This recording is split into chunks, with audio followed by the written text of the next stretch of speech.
ఒక బిడ్డ జననం ఒక కుటుంబానికి పండగ. వారి భవిష్యత్తుపై 1000 ఆశలు, వారి నవ్వు కోసం 1,00,000 కలలు.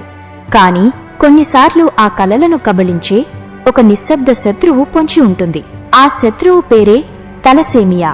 ఇది ఒక జన్యు సంబంధమైన వ్యాధి. బోన్ మ్యారోలో హిమోగ్లోబిన్ ఉండే ఎర్ర రక్త కణాలు ఉత్పత్తి నిలిచిపోవడాన్ని తలసేమియా వ్యాధి అంటారు. దురదృష్టం ఏమిటంటే ప్రాణం పోసే కన్నవారి ద్వారానే ఈ ప్రాణాంతక వ్యాధి సంక్రమిస్తుంది. చాలా సందర్భాలలో తల్లిదండ్రులు ఆరోగ్యంగానే ఉంటారు. వారిని క్యారియర్స్ అంటారు.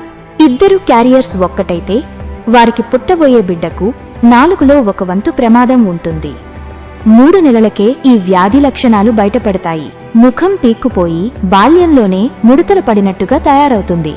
శారీరక ఎదుగుదల ఆగిపోతుంది. అడుగేస్తే ఆయాసం, అంతులేని నీరసం.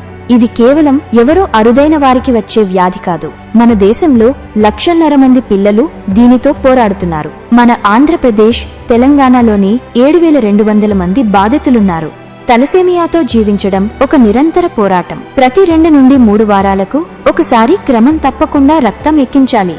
ఈ చికిత్సకు అయ్యే ఖర్చు సామాన్యమైనది కాదు. ఒక బిడ్డ కోసం ఒక కుటుంబం ఏటా సుమారు 2.5 లక్షల రూపాయలు ఖర్చు చేయాల్సి వస్తోంది. ఈ అంతులేని వేదనను, ఈ భారీ ఖర్చును ఆపడానికి ఒక సులభమైన, శక్తివంతమైన మార్గం ఉంది.